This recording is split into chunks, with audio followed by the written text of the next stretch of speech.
family. Something has been uncovered in Burkina Faso that shakes the very foundations of power.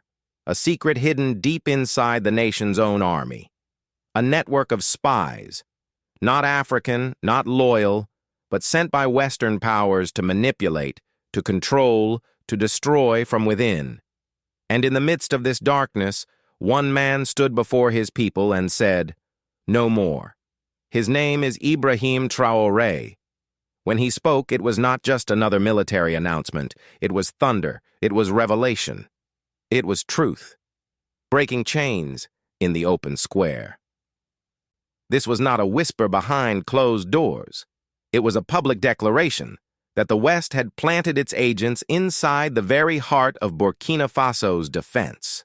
Family, imagine the weight of that moment. Imagine the courage it took to say it out loud. Tonight we will walk through that story. The betrayal, the exposure, and the firestorm that followed. Stay close, because the journey of this young captain may be the turning point of a continent. And family, don't forget to subscribe, because this is not just news, this is history unfolding before our eyes. It was not just another morning in Ouagadougou. The sky above the capital felt heavier, as if the air itself knew what was about to break.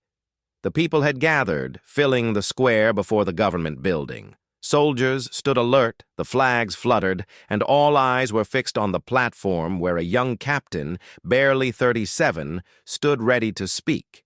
Captain Ibrahim Traoré. A name once whispered in army barracks now roared across the nation. Some called him bold, others called him reckless, but none could deny he had become the voice of a new Burkina Faso. And on that day, his voice trembled not with fear, but with fire. "Inside our own army," he began, "we have found traitors, planted, trained, and paid by foreign hands. They were not here to protect you. They were here to monitor, manipulate, and destabilize our sovereignty." Gasps broke the silence. In that moment, the people understood. This was no ordinary corruption scandal. This was infiltration. A Western spy network, operating under the veil of alliance and cooperation, had been uncovered. Inside the command structures, inside intelligence operations, inside the very defense of the nation. Traoré continued, his tone calm but cutting. He named no countries directly, but his eyes, sharp and deliberate, needed no subtitles.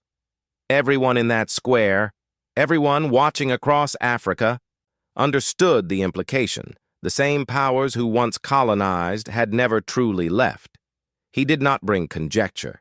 He brought evidence, documents, intercepted communications, testimony from captured operatives, and he laid it bare before the public. "We will not be ruled by shadows," he declared. "Not now, not ever again." And what made this moment even more extraordinary was where it came from. A man many still saw as just a soldier. But now, he was more than a leader. He was a witness, a judge, and in many eyes, a liberator. This wasn't the first time Africa had heard whispers of foreign espionage, but it was perhaps the first time a head of state, still young, still raw, stood in front of his people and pulled the curtain back so completely. In the crowd, some wept. Others clenched fists. Many stood in stunned silence, their hearts pounding with a cocktail of rage and relief. Rage at the betrayal. Relief that someone had finally said it. And let us be clear, Ibrahim Traoré, Burkina Faso, was not speaking just for himself. He spoke for every citizen whose dignity had been insulted by the quiet hands of manipulation. For every soldier who thought they were serving a sovereign command. For every African who ever wondered whether true independence was a myth. In the hours that followed, the internet exploded. The footage of Traoré's speech, unfiltered, uncut, spread like wildfire across the continent. YouTube channels, WhatsApp groups, Telegram networks, even radio stations in rural towns replayed the words, "They hid among us." But we are no longer blind. But this bold act, this uncovering of spies, was not without cost. Because when you shine light on darkness, the darkness does not go quietly. The silence from Western embassies was deafening, but their eyes, their machines, their strategies, oh, they were already turning.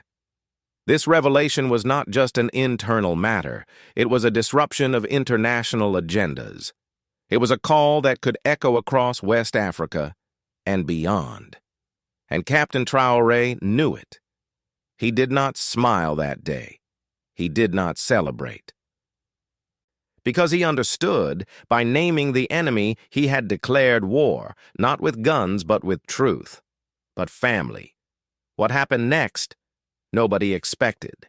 Because within 24 hours of Traoré's speech, the counter-moves had already begun, and they didn't come from within. They came from the shadows of the West. Family. When a man speaks truth in a world built on lies, storms do not wait. They rise. Within hours of Ibrahim Traoré's speech, the tremors began. First in whispers, then in orders, then in movement. This was not just a public scandal, it was a rupture, a wound now open, raw, and bleeding for all the world to see. Inside the military, the tension was thick enough to slice with a blade.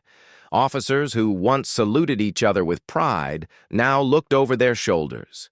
Not all were guilty, but not all were innocent. Traoré's announcement had not just exposed spies, it had exposed loyalties. The army split, not in uniform but in spirit. Some stood behind the captain with unwavering devotion. He speaks for the nation, they said, for the soil, for the mothers, for the children. These were the loyalists, the ones who saw in Traoré not just a leader, but a shield.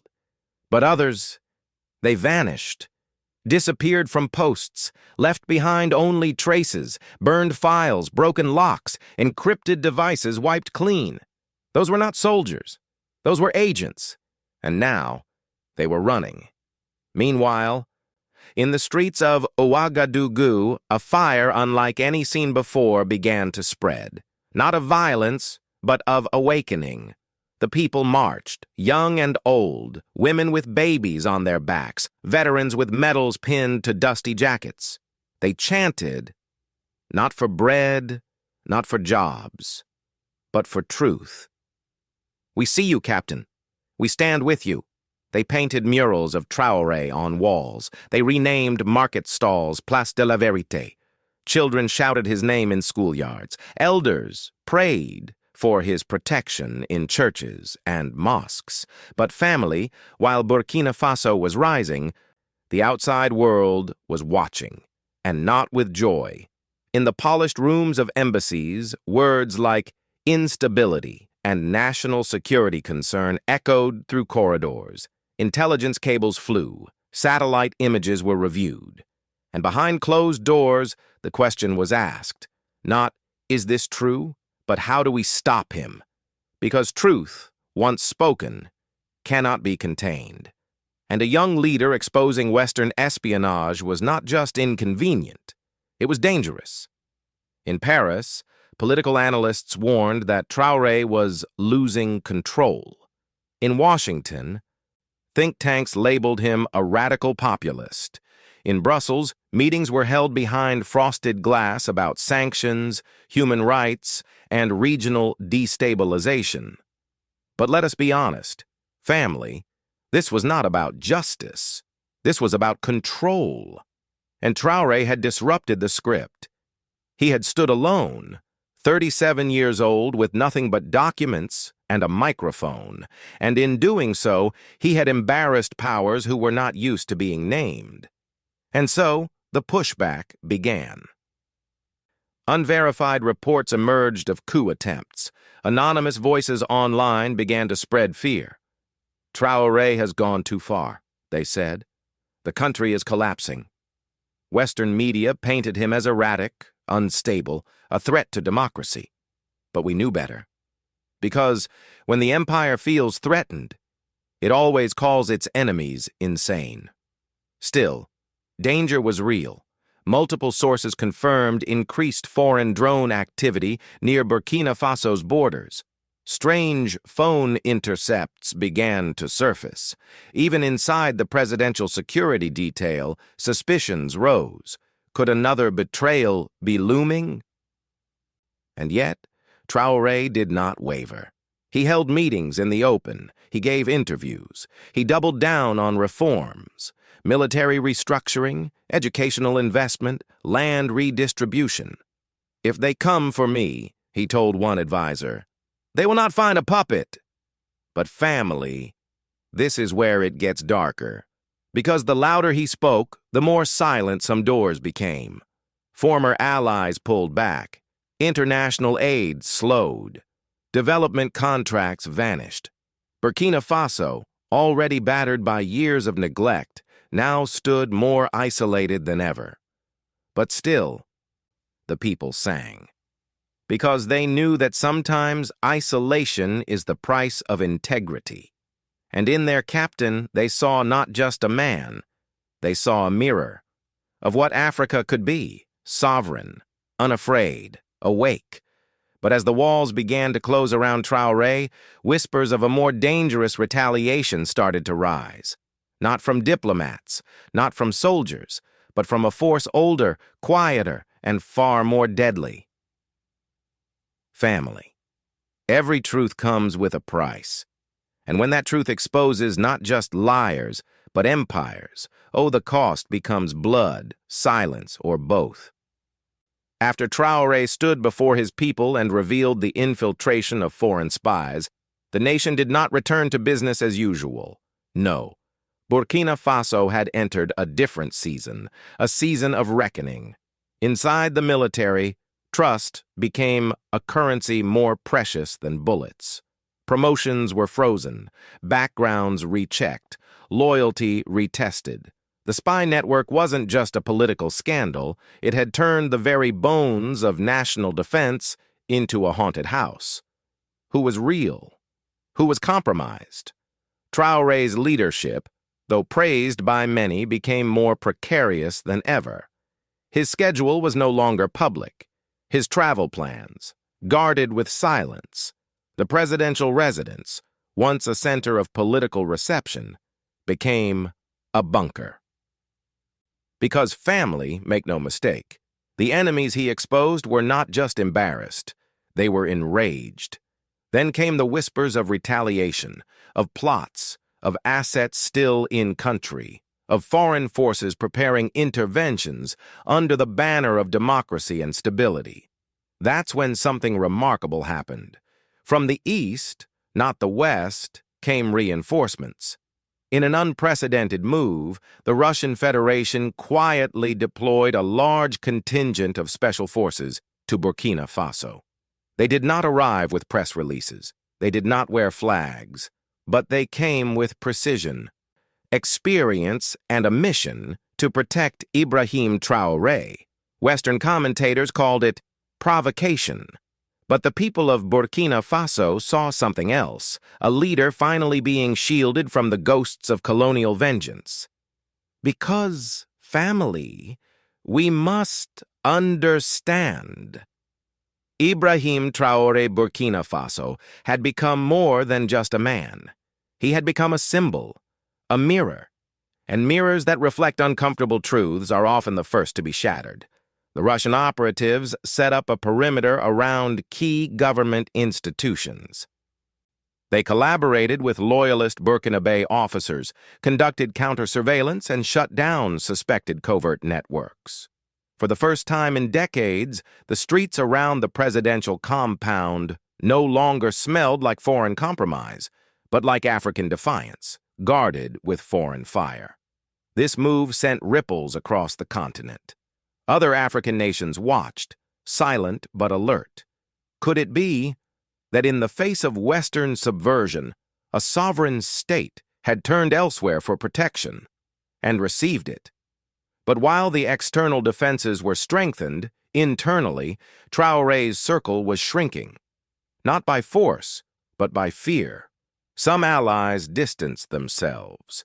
Some ministers resigned quietly, claiming health concerns. Some ambassadors left without explanation. Traoré never condemned them. He understood what they feared, and he respected the cost not everyone was willing to pay. But the people, they remained. Their loyalty, forged in fire, did not waver. Graffiti walls read, "You are not alone, Captain." Schoolchildren drew pictures of Traoré surrounded by stars. Farmers began calling him the Shield. Women in the markets spoke of him as our Moses, walking us through the Red Sea of colonial chains. Still, Traoré knew this moment would not last forever. He began accelerating reforms. Land was redistributed. Foreign military bases shut down. A national training program launched to rebuild the army from within, with strict loyalty protocols.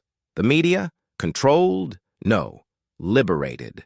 For the first time in years, local journalists were encouraged, not silenced. Stories were no longer filtered through Paris or London. They came from the villages, from the trenches, from the people.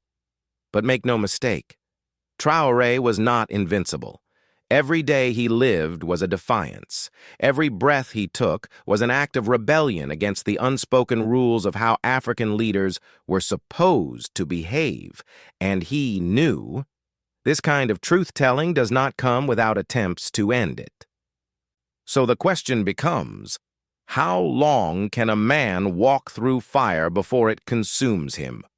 Do you believe Traoré's alliances will protect him, or are they just buying time before another storm breaks? Family. When a small nation dares to stand, the giants of the earth do not sleep. They shift, they stir, they strategize.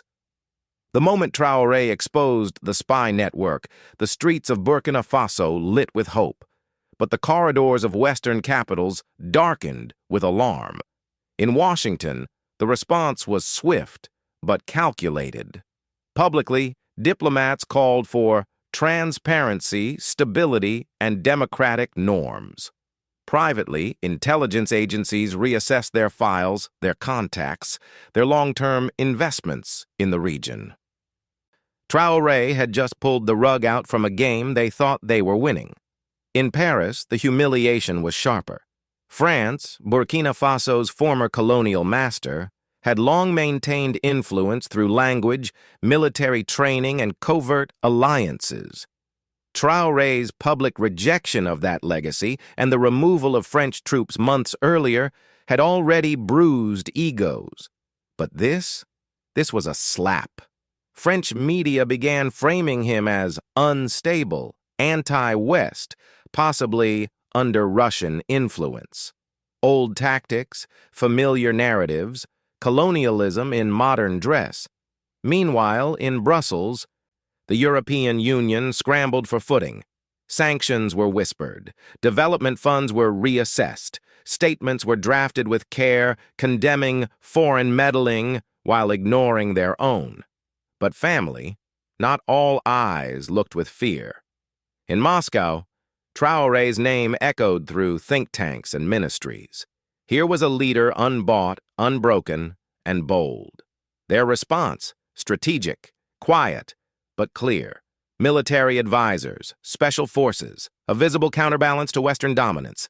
In Beijing, the response was colder, calculated. China saw an opening, a vacuum of Western power, a moment to expand infrastructure, trade, and influence without firing a bullet. And they watched Traoré, not as a partner yet, but as a symbol of shifting tides. And in Africa itself, this is where the storm truly brewed. Leaders across the continent sat in silence. Some respected Traoré's courage. Others feared the precedent he was setting. A young man with no foreign allegiance, commanding his nation, cleansing his army, daring to speak against the unseen empire. What if their own people started asking the same questions? And so the African Union issued the usual statements: dialogue, peace, cooperation. But the youth on the streets of Lagos, Nairobi, Johannesburg, they were not fooled.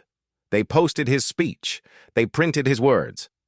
They said, "Finally one of us," because Ibrahim Traoré Burkina Faso had become more than local.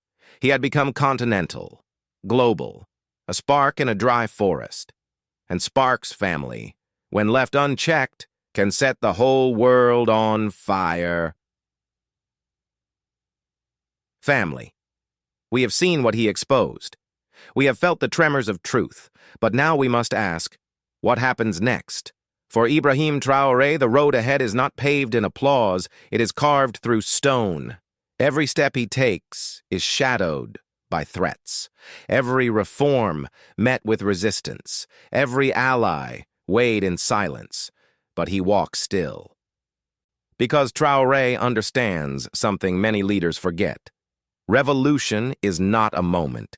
It is a movement.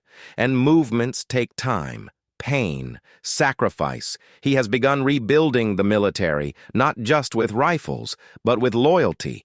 Not just uniforms, but purpose. He speaks of schools, clinics, solar panels in villages long forgotten. He insists sovereignty is not just about borders, but about bread, about dignity. The West may call it defiance. We call it direction. But family. Let us not pretend this path is safe. The very act of standing tall paints a target on his back. And history has taught us, when Africa rises on its own terms, the world often responds with force. That is why the presence of Russian special forces is not just tactical, it is survival. That is why Burkina Faso's pivot away from dependency is not just political, it is spiritual. But here's the power of it all. Traoré is not waiting for applause. He is not asking permission. He is planting seeds he may never harvest. He is building a nation he may not live to enjoy. That is legacy. And across Africa, the people are watching. And across the diaspora, we are watching.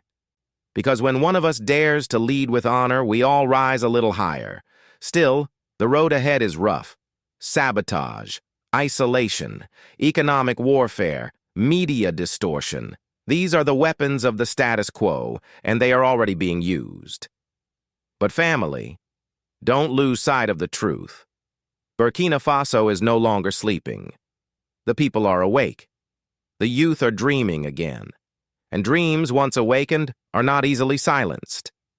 And now, we must ask ourselves, will we simply watch, or will we stand with him? Family, we have walked through fire together tonight.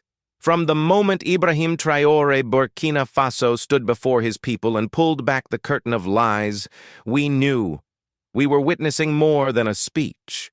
We were witnessing a shift, a turning, a breaking of chains. That wasn't just a military declaration. That was prophecy. That was a young man saying, "Not on my watch." In a time when integrity is rare and courage is costly, Traoré dares to lead without compromise. He exposes betrayal, not with bitterness, but with clarity. He builds, not for headlines, not for Western applause, but for the barefoot child in the dust, for the forgotten farmer in the bush, for the soul of his nation. And still, he walks under threat. Yet he walks, because Ibrahim Traoré Burkina Faso is not just rewriting policy. He's rewriting what it means to lead as an African with pride, with purpose, with protection from no one but the people. And that, family, is the power of truth. So what do we do now? We speak, we share, we support. We remember that the battle for Africa's soul is not fought only on its soil, but in the stories we tell, the leaders we amplify, the truths we refuse to let die. If this story stirred something in you, don't scroll past. Comment below. What does sovereignty mean to you? What did the Ibrahim Traoré speech awaken in your spirit? And family, if your heart beats for justice, for freedom, for a future built by our own hands, then don't forget to like, share, and subscribe. Because this is more than content. This is calling. This is the beginning of something we build together.